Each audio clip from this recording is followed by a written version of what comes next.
बिस्मिल्लाहिर्रहमानिर्रहीम। मेरा नाम है मोहम्मद इफ्तिखार मसूद और आज हम बात करेंगे मैक्रो इकोनॉमिक्स के मेन कॉन्सेप्ट्स के ऊपर। वो कॉन्सेप्ट्स जो throughout the macro economics bar bar repeat होंगे और आपस में एक दूसरे के साथ इंटरलिंक्ड हैं। मैक्रो इकोनॉमिक्स कॉन्सेप्ट्स के अंदर सबसे पहला कॉन्सेप्ट है जी नेशनल इनकम। इसको डिफाइन किया गया है, it is the aggregate market value of all goods and services produced in an economy during a certain period that is usually taken as 1 year. यानी एक साल की मुद्दत में किसी मुल्क में जितनी भी गुड्स प्रोड्यूस होती हैं, चाहे वो कंज्यूमर गुड्स हों, कैपिटल गुड्स हों या किसी भी किस्म की गुड्स हों, और इसके अलावा जितनी भी सर्विसेज रेंडर की जाती हैं, उन तमाम सर्विसेज और गुड्स की वैल्यू यानी मार्केट वैल्यू को सम अप कर लिया जाता है और यूं किसी कंट्री की नेशनल इनकम कैलकुलेट की जाती है। इसको कैलकुलेट करने के बहुत से मेथड्स हैं, जिनमें most common methods are total expenditure and total income methods. इनकी डिफरेंट टाइप्स हैं, जिनमें से ज़्यादा कॉमन टाइप्स जो हैं वो ग्रॉस नेशनल प्रोडक्ट यानी जीएनपी, नेट नेशनल प्रोडक्ट यानी एनएनपी, और इसके अलावा जीडीपी यानी ग्रॉस डोमेस्टिक प्रोडक्ट्स इसकी मेन टाइप्स ऑफ इनकम्स हैं। अब बात करेंगे सबसे इंपॉर्टेंट कॉन्सेप्ट जो है या सबसे इंपॉर्टेंट टाइप जो है जीडीपी या नेशनल आउटपुट। ये नेशनल इनकम की ही टाइप है और इसको डिफाइन किया गया as market value of all goods and services produced in a country through domestic resources. यानी इसमें जो मेन इंपॉर्टेंट चीज़ है वो है कि नेशनल इनकम की बाकी डेफिनेशन सेम है, लेकिन इसकी जो प्रोडक्शन है इनकम की या इनकम की जो जनरेशन है that is only through domestic resources during 1 year. और इस टाइप को क्यों यूज़ किया जाता है? इस टाइप को ज़्यादातर आप इकोनॉमिक परफॉर्मेंस को मेजर करने के लिए यूज़ करते हैं और इसके साथ साथ आप अपनी परफॉर्मेंस को अपने पिछले सालों के साथ भी कंपेयर करते हैं जीडीपी की मदद से, या डिफरेंट कंट्रीज़ के साथ भी अपनी इकोनॉमिक परफॉर्मेंस को मेजर करने के लिए जीडीपी या नेशनल आउटपुट की टर्म को यूज़ किया जाता है। Third important macroeconomic concept जो throughout the macroeconomics use होगा और आपस में मुख्तलिफ कॉन्सेप्ट के साथ इंटरेक्ट करेगा, वो है national saving as well as national investment. तो नेशनल सेविंग क्या होती है? Very simple concept, national income minus national expenditure becomes national saving. और जब नेशनल सेविंग को आप मोबिलाइज करते हैं और उसको प्रॉपर सोर्स ऑफ इन्वेस्टमेंट देते हैं, इन्वेस्टमेंट अपॉर्चुनिटीज देते हैं, तो वो आपकी इन्वेस्टमेंट जो सेविंग है वो आपकी इन्वेस्टमेंट में कन्वर्ट हो जाती है और यूं नेशनल इन्वेस्टमेंट वजूद में आती है। ये दोनों कॉन्सेप्ट्स ऐसे हैं जिनका आपको मैक्रो इकोनॉमिक के हर टॉपिक के अंदर, हर सेक्टर के अंदर आपको इसका डिस्कशन या इसका लिंक मिलेगा और इसका रिलेशनशिप मिलेगा। नेक्स्ट कॉन्सेप्ट है जी general price levels. General price level एक बड़ा इंपॉर्टेंट कॉन्सेप्ट है मैक्रो इकोनॉमिक्स का। This is basically hypothetical price levels prevailing in the country at a certain point in time. किसी भी खास टाइम के ऊपर जो भी प्राइसेस चल रही होती हैं, एक हाइपोथेटिकली उनको हम सपोज कर लेते हैं और उन प्राइसेस के ऊपर हम अपनी value of goods and services को मेजर करते हैं। और ये through out the macro economics आपको जनरल प्राइस लेवल्स का बहुत ज़्यादा जिक्र मिलेगा, इसलिए इसके कॉन्सेप्ट को समझना बड़ा ज़रूरी है। इसका पर्पस क्या है जी? इसके पर्पसेज हैं, it is a snapshot of prices at a certain point in time. किसी खास टाइम के ऊपर जो भी आपकी प्राइसेस प्रिवेल कर रही हैं उसका एक स्नैपशॉट है। It provides the basis to measure change over time. फिर ये प्राइस लेवल्स आपको माजी के साथ कंपैरिजन करने में मदद देते हैं और फ्यूचर के लिए प्लानिंग में मदद देते हैं। और इसके साथ साथ इट एक्सप्लेन्स इन्फ्लेशन और डिफ्लेशन इन द कंट्री। जब आप अपने एग्जिस्टिंग प्राइस लेवल्स को माजी के साथ कंपेयर करेंगे तो आपको ये पता चलेगा कि आपकी प्राइसेस बढ़ी हैं या कम हुई हैं। तो यूं आप इन्फ्लेशन और डिफ्लेशन के कॉन्सेप्ट्स को अंडरस्टैंड कर रहे होंगे। This concept is also used throughout the macroeconomics and have an important impact on the each area of macroeconomics। जैसे अभी बात की गई है कि ये कॉन्सेप्ट इतना इंपॉर्टेंट है कि थ्रू आउट मैक्रोइकोनॉमिक्स इसका बार बार आपको जिक्र मिलेगा। तो इस कॉन्सेप्ट को अगर समझ लेंगे तो पूरी मैक्रोइकोनॉमिक्स को समझना आसान हो जाएगा। Next very common and very useful concept in macroeconomics is the concept of inflation and deflation. जैसे कि जिक्र किया गया, ये भी दो कॉन्सेप्ट्स ऐसे हैं, इनका भी इकोनॉमी के हर सेक्टर के साथ एक रोल है जो को स्टडी करना बड़ा इंपॉर्टेंट है। तो इन्फ्लेशन को समझते हैं। इन्फ्लेशन होती क्या है जी? Too much money follow fewer goods and services. जब मुल्क के अंदर production of goods and services कम हो और उसके अगेंस्ट जो मनी इन सर्कुलेशन है वो बहुत ज़्यादा हो जाए तो हम कहेंगे कि मुल्क के अंदर इन्फ्लेशन है, यानी महंगाई है। अगर महंगाई होगी तो क्या होगा जी? It reduces the purchasing power of the people. यूँ लोगों की कुव्वत खरीद कम हो जाएगी और इसके नतीजे में general price levels in the economy भी बढ़ जाएंगे। अगर हम बात करें डिफ्लेशन की, तो deflation is entirely opposite concept of inflation, ताहम it has also an adverse impact on the economy. इसका फ़ायदा नहीं है, इसका भी नुकसान है, और ये जो है वो इकोनॉमी को एक स्लगिश पेस पे ले आता है, यानी इकोनॉमी सुस्त रवि का शिकार हो जाती है। Another important concept of macroeconomics is prevailing interest rates. Interest rate क्या होता है जी? इंटरेस्ट रेट होता है जिस अमाउंट पे, जिस कॉस्ट के ऊपर आपको फंड्स अवेलेबल हों from the banking sector, from the financial sector to be incorporated in your businesses. Business करने के लिए जब आपको पैसा चाहिए होता है, आप मुख्तलिफ बैंक के पास जाते हैं, जिनमें सेंट्रल बैंक्स भी हैं और आपके कमर्शियल बैंक्स भी हैं। वो बैंक लोन के अगेंस्ट जितना भी आपसे मार्कअप या इंटरेस्ट चार्ज कर रहे होते हैं, that is called interest rate. और इंटरेस्ट रेट एक इंपॉर्टेंट टूल है जी मैक्रो इकोनॉमिक्स के अंदर। इस इंटरेस्ट रेट की मदद से कॉस्ट ऑफ डूइंग बिजनेस बढ़ाई भी जा सकती है और कम भी की जा सकती है। अगर इंटरेस्ट रेट बढ़ गए तो कॉस्ट ऑफ प्रोडक्शन बढ़ जाएगी, चीज़ें महंगी हो जाएंगी और लोग इंटरेस्ट के ऊपर कर्जे को लेना कम कर देंगे। और अगर किसी कंट्री के अंदर इंटरेस्ट रेट कम कर दिए जाएं तो बिजनेसमैन ज़्यादा से ज़्यादा कर्ज लेंगे और बिजनेस करेंगे और उनकी कॉस्ट ऑफ डूइंग बिजनेस कम होगी और यूँ इकोनॉमी तरक्की करेगी।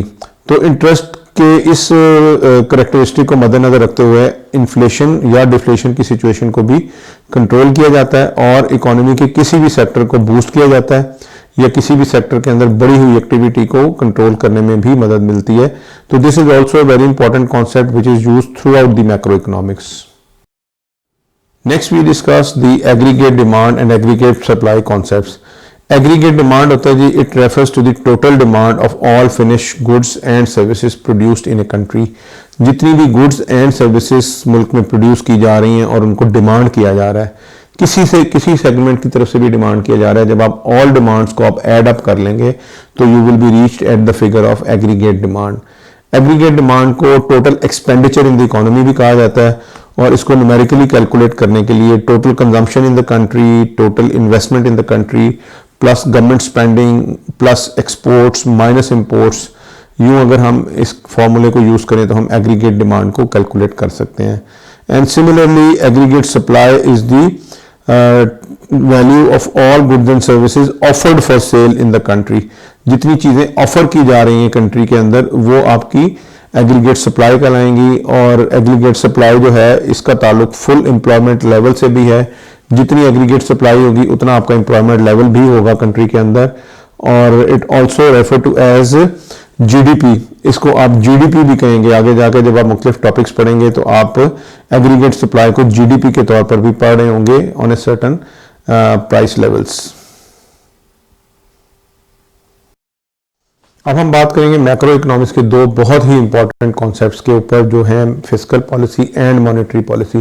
फिस्कल पॉलिसी क्या है जी? Measures taken by the government in federal budget.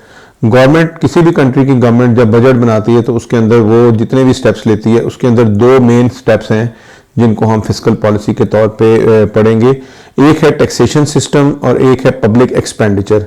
Taxation system क्या है जी? Source of revenue. गवर्नमेंट जहां से भी रेवेन्यू इकट्ठा कर रही है थ्रू टैक्सेशन, तो this is called taxation system.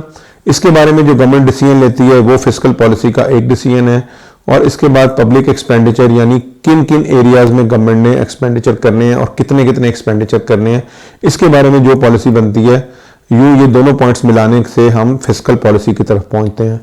जब भी किसी भी इकोनॉमी को किसी भी डायरेक्शन में मूव करना हो, बोथ पॉजिटिवली और अगर उसको स्लो डाउन करना मकसूद हो, तो यही दो टूल्स जो हैं इनको ऑन आइदर वे यूज किया जा सकता है, आपकी इकोनॉमी को बूस्ट करने के लिए भी, और अगर इन्फ्लेशन ज्यादा है या इकोनॉमी के अंदर बहुत ज़्यादा ओवर स्पेंडिंग हो रही है तो इकोनॉमी को थोड़ा सा श्रिंक करने के लिए भी इन्हीं टूल्स को रिवर्स मेथड में यूज़ करेंगे या नेगेटिव वे में यूज़ करके हम फिस्कल पॉलिसी के थ्रू इकोनॉमी को कंट्रोल करेंगे। यानी टैक्स कम कर देंगे तो इकोनॉमी के अंदर बेहतरी आएगी, टैक्स बढ़ा देंगे तो रेवेन्यू बढ़ जाएगा और इकोनॉमी स्लो डाउन हो जाएगी, एंड वाइस वर्सा। अगर गवर्नमेंट स्लगिश है, इकोनॉमी स्लगिश है, तो गवर्नमेंट जो है वो पब्लिक एक्सपेंडिचर इंक्रीज कर देगी to move the economy upward. और अगर इकोनॉमी में ओवर स्पेंडिंग है या ओवर स्ट्रेच कर गई इकोनॉमी, इन्फ्लेशन है, तो गवर्नमेंट जो है पब्लिक एक्सपेंडिचर को रिड्यूस करके इकोनॉमी को स्लो डाउन करने की कोशिश करेगी। यानी इन दोनों पॉइंट्स को आइदर वे यूज किया जा सकता है। नेक्स्ट कॉन्सेप्ट है जी monetary policy. These two policies have the same goals and objectives, but monetary policy is usually controlled by central bank. Central bank इस पॉलिसी को रन करता है, और सेंट्रल बैंक इस पॉलिसी को रन करता है, इसके पास भी दो टूल्स अवेलेबल हैं। Number one is the money supply and number two interest rate. Money supply के थ्रू वो क्या करते हैं कि मुल्क के अंदर अवेलेबिलिटी ऑफ क्रेडिट को बढ़ा दिया जाता है जरूरत पड़ने पर, और जरूरत पड़ने पर इसको कम भी किया जा सकता है। और सिमिलरली इंटरेस्ट रेट यानी कॉस्ट ऑफ क्रेडिट को जरूरत पड़ने पर बढ़ाया या कम किया जा सकता है, और यूं इकोनॉमी को किसी भी डायरेक्शन में मूव करने के लिए मॉनेटरी पॉलिसी हेल्पफुल होती है।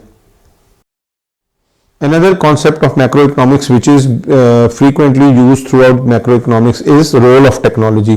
तो टेक्नोलॉजी का जो जिक्र है वो हर टॉपिक में बार बार आएगा कि टेक्नोलॉजी लेटेस्ट है या ऑब्सोलीट है, टेक्नोलॉजी की कॉस्ट क्या है, टेक्नोलॉजी की का जो इम्पैक्ट है वो कॉस्ट ऑफ प्रोडक्शन पे, एग्रीगेट सप्लाई पे, पब्लिक फाइनेंस पे, इकोनॉमिक डेवलपमेंट पे, सोशल वेलफेयर पे क्या है, यानी इकोनॉमी के ऊपर टेक्नोलॉजी का क्या इम्पैक्ट है। ये हम तकरीबन हर टॉपिक के अंदर इकोनॉमी के, मैक्रो इकोनॉमिक्स के हर टॉपिक के अंदर स्टडी करेंगे, और इसका रोल जो है वो थ्रू आउट मैक्रो इकोनॉमिक्स हमें बार बार नजर आएगा। नेक्स्ट कॉन्सेप्ट जो मोस्ट फ्रीक्वेंटली हम बार बार इसका जिक्र करेंगे मैक्रो इकोनॉमिक्स में, या बार बार जिस चीज़ को हम एड्रेस करेंगे वो होगा full employment level. It refers to the employment of all factors of production.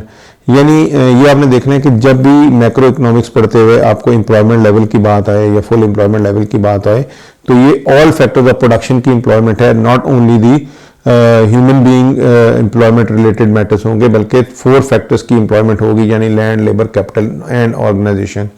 इसके बाद it is also related to the potential output level. जब भी फुल एम्प्लॉयमेंट की बात होगी तो इसका मतलब होगा कि मुल्क के अंदर पोटेंशियल आउटपुट कितना है और कितना अचीव किया जा रहा है, या क्या हम उसके करीब पहुंच रहे हैं या हम उस लेवल को अभी उससे कुछ दूर हैं। तो जब हम ये बात कर रहे होंगे तो हम फुल एम्प्लॉयमेंट लेवल को ही डिस्कस कर रहे होंगे। इसी तरह एग्रीगेट सप्लाई कॉन्सेप्ट भी जो है वो फुल एम्प्लॉयमेंट लेवल से रिलेटेड है। जहां पर एग्रीगेट सप्लाई की बात होगी वहां पे फुल एम्प्लॉयमेंट लेवल भी जिक्र हो रहा होगा। नेक्स्ट है जी social welfare concept. It is one of the prime goal of macroeconomic objectives of the government.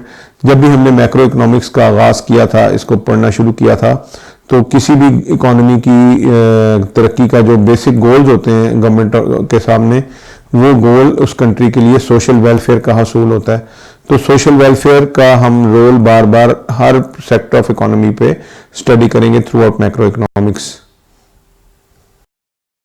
इस वीडियो के अंदर प्रीवियस स्लाइड्स में हमने जितने भी कॉन्सेप्ट्स डिस्कस किए हैं, ये कॉन्सेप्ट्स मैक्रो इकोनॉमिक्स के डिफरेंट टॉपिक्स का ऑलमोस्ट 80% तक कोर्स को कवर करते हैं। तो लिहाजा जब भी हम मैक्रो इकोनॉमिक्स को स्टडी करेंगे, without understanding these concepts we can not thoroughly understand macroeconomics. So इसके साथ ही thank you for watching this video.